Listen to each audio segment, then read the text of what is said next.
हिंदी की पाठशाला में आप सभी का स्वागत है। मैंने अपना पहला वीडियो अपलोड किया है, आपने देखा होगा।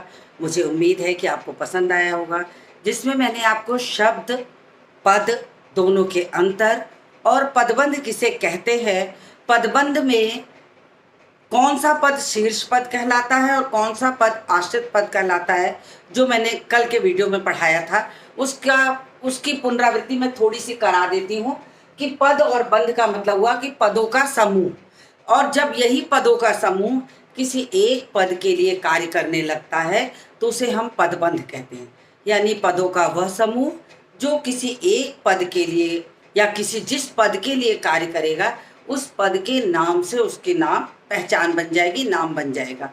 तो पदों का वह समूह जो किसी पद के लिए कार्य करे, पदबंध कहलाता है। दूसरी चीज मैंने आपको बताया था, एक उदाहरण देके कि जैसे कि सामने के मकान में रहने वाला लड़का मेरा मित्र है। अब सामने के मकान में रहने वाला लड़का, ये पदों का समूह है जो काम कर रहा है लड़के के लिए, और इस यहाँ लड़का जो है वो संज्ञा है, इसलिए ये संज्ञा पदबंध कहलाएगा। तो इस तरीके से यदि हम इसको देखें कि इसमें शीर्ष पद कौन सा है और आश्रित पद कौन सा है, तो उसे भी आप ध्यान से देख सकते हैं। जिसके लिए बात कही जाएगी वो शीर्ष पद होगा, ये हमेशा याद रखिएगा। जिसके लिए बात कही जा रही है, जैसे कि यहाँ पर लड़के के लिए बात कही जा रही है तो लड़का यहाँ पर शीर्ष पद है, और जो विशेषण का समूह बन करके, पदों का समूह बनकर लड़के के लिए बात कर रहा है, ये इसके पद समूह बना रहा है। तो जब हम इस पद समूह को यहां तक खींच लेंगे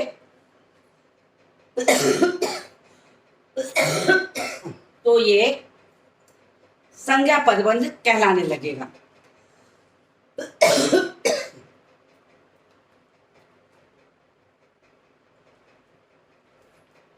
तो मुझे उम्मीद है कि इतनी बात आपको समझ में आ गई होगी, तो मैं इसको रब करती हूं। अब आपको करना क्या है कि पढ़ाई गई चीजों को लगातार दोहराना है। जो चीजें पढ़ाई जाए उसको लगातार दोहराइए। अगर आप लगातार दोहराएंगे तो आपके मन में डाउट्स आएंगे तो आप कमेंट करके डाउट्स को पूछ सकते हैं मुझसे। मेरा स्वास्थ्य थोड़ा गड़बड़ है, इसलिए मुझे थोड़ी पढ़ाने में दिक्कत हो रही है, लेकिन कहते हैं ना, जहाँ चाह वहाँ राह। मैंने जब सोच लिया कि मुझे पढ़ाना है तो मैंने पढ़ाने के लिए अपने आप को तैयार कर लिया। स्वास्थ्य बहुत अच्छा ना होते हुए भी मैंने खुद को तैयार किया है कि मैं पढ़ाऊंगी। अब देखिए, पदबंध के भेद।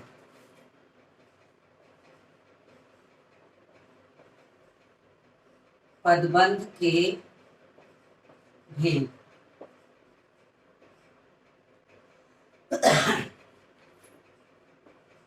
पदबंध के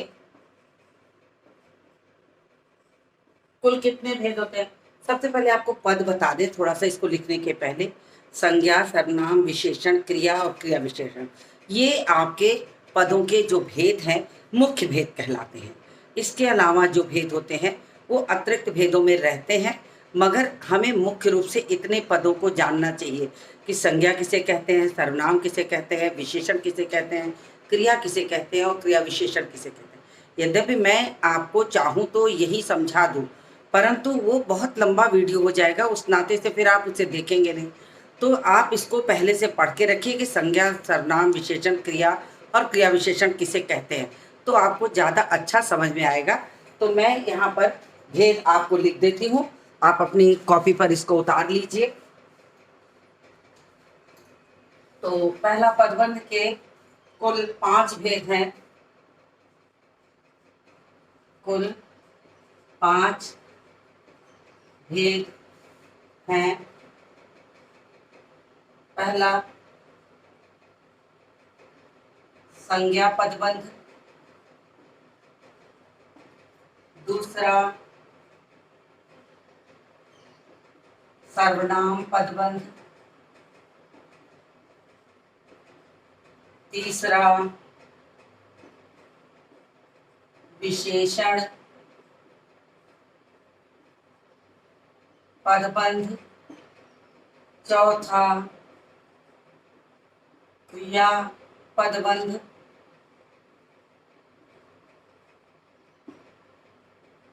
और पांचवा क्रिया विशेषण पदबंध। संक्षेप में मैं आपको बता दूं कि किसी व्यक्ति वस्तु स्थान के नाम को संज्ञा कहते हैं। संज्ञा के स्थान पर जो प्रयोग किया जाता है उसे सर्वनाम कहते हैं। संज्ञा और सर्वनाम की जो विशेषता बताए उसे विशेषण कहते हैं। कर्ता द्वारा किए गए कार्य करने की जो प्रक्रिया होती है उसे क्रिया कहते हैं। क्रिया की जो विशेषता बताए वो क्रिया विशेषण होता है। तो इस संक्षेप में मैंने एक एक लाइन और कुछ वाक्यांशों में आपको ये थोड़ा सा संक्षिप्त सा समझाया। बस आप इसको दोहरा लीजिए ताकि आपको समझ में आए। तो आप यहाँ पर ये पांचों क्रिया पदबंध के जो भेद हैं ये आप उतार सकते हैं। इसको आप उतार लीजिए, फिर मैं शुरू करूंगी संज्ञा पदबंध। उम्मीद है आपने उतार लिया होगा। तो मैं बाकी सारे को मिटा देती हूँ और शुरू करती हूँ आपको संज्ञा पदबंध। अब देखिए, मैंने आपसे पहले ही कहा था कि वास्तव में जो पदों का समूह जिस पद के लिए कार्य करने लगे उसके नाम से पहचाना जाता है। मैंने कल आपको समझाया था कि एक बेटी जब तक पिता के घर रहती है वो बेटी कहलाती है, लेकिन जैसे ही वो ससुराल जाती है, ससुराल जाने पर उसे हम बहू कहने लगते हैं। रहती वो स्त्री ही है, पिता के घर भी और पति के घर भी, लेकिन उसके नामकरण में भेद हो जाता है, उसे बहू कहा जाता है। ठीक वैसे ही यहाँ पर जो शब्द है जब वाक्यों में प्रयुक्त हो जाता है तो पद कहलाता है। इसीलिए हम संज्ञा पद, सर्वनाम पद, विशेषण पद, क्रियापद और क्रिया विशेषण पद कहते हैं। तो संज्ञा पदवद, अब संज्ञा की परिभाषा क्या कहती है? किसी व्यक्ति वस्तु स्थान के नाम को संज्ञा कहते हैं। किसी व्यक्ति वस्तु स्थान के नाम को संज्ञा कहते हैं। यानी कि आपने अगर थोड़ा बहुत ग्रामर कभी पढ़ा होगा तो आप संज्ञा पहचानना जानते होंगे। राम खाना खाता है तो राम इसमें संज्ञा है। तो इस तरीके से संज्ञा पहचानना आना चाहिए तो आपको आसान होगा। अब संज्ञा पद की परिभाषा क्या कहेगी? वह पद समूह जो किसी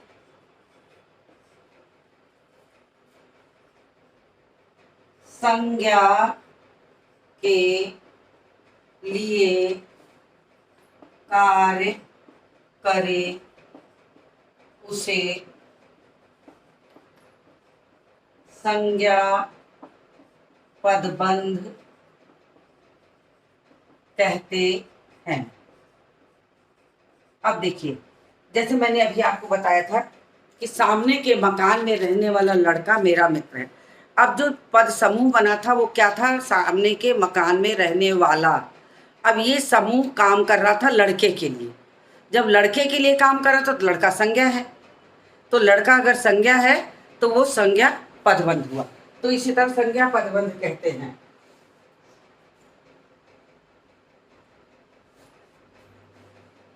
अब देखिए, इसमें जो मुख्य संज्ञा होगी, इसमें जो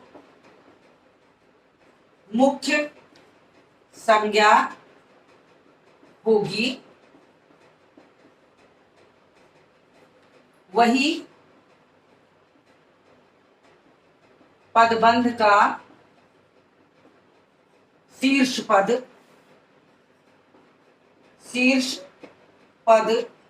कहलाएगा। अब जितना वाक्य मैं लिखूंगी उन वाक्यों में आप शीर्ष पद और आश्रित पद खुद से अलग करिएगा तो आपको आसानी से समझ में आएगा। अब मैं कुछ उदाहरण लिखती हूँ। जैसे कहलाएगा, जैसे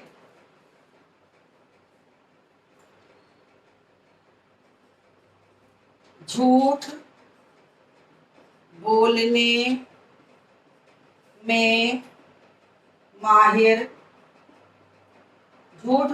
में माहिर राकेश सबको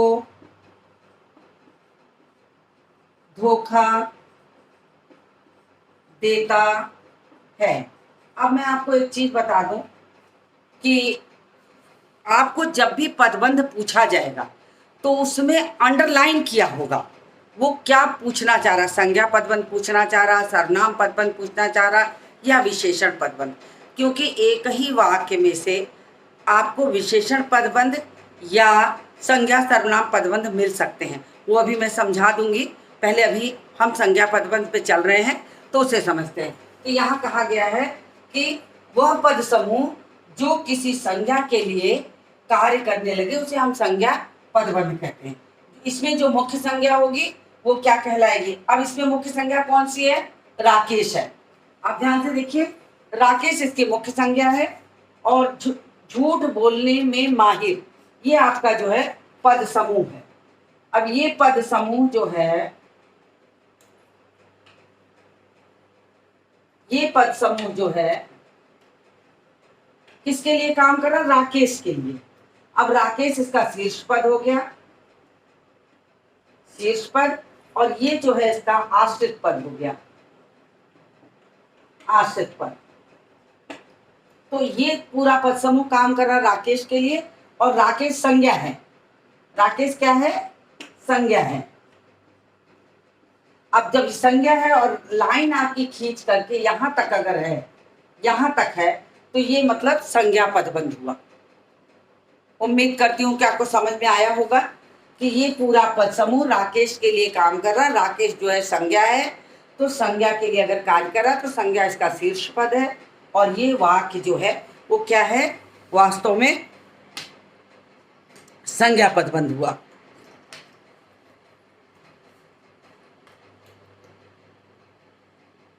ये पूरा, और ये इसका शीर्ष पद है, ये आश्रित पद है, ये इसका शीर्ष पद है, ये देखिए। और ये राकेश संज्ञा है, जो मैंने यहाँ लिखा है मैं अभी मिटा दूंगी, ये संज्ञा है। तो ये पूरा समूह जो है संज्ञा पदबंध हुआ। दूसरा उदाहरण लिखती हूँ।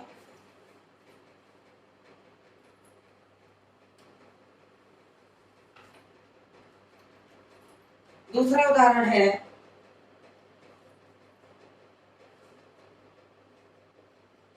पड़ोस में रहने वाले शर्मा जी मेरे मित्र हैं। अब यहां पर अंडरलाइन मैंने किया है ये। अब आप खुद बताइए, आपको समझ में आ गया होगा कि अगर शर्मा जी के लिए ये समूह काम कर रहा है तो शर्मा जी जो है वो क्या है, संज्ञा है। तो ये यानी संज्ञा पदबंध हुआ। तीसरा वाक्य लिखती हूँ, मुझे लगता है इसको रब करके मैं ऊपर लिखती हूँ ताकि आपको समझ में आए। तो इतने का स्क्रीनशॉट अगर आप लेना चाहते हो तो ले लीजिए। तो मैं इसको रब करूं, चलिए।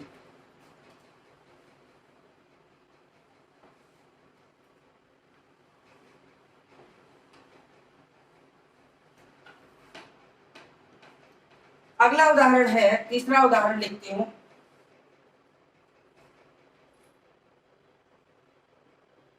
बगीचे में खिले फूलों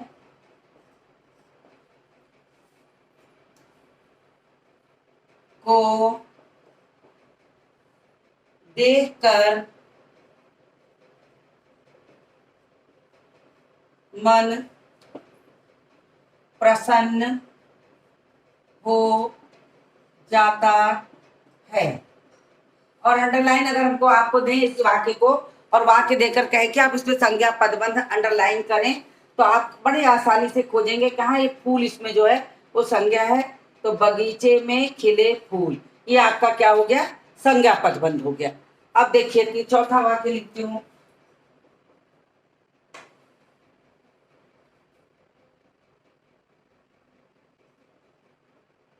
लकड़ी के संदूक में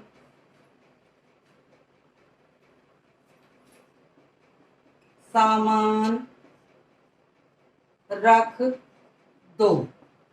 अब संदूक इसमें क्या है, संज्ञा है, और लकड़ी के जो है ये उसकी विशेषता है।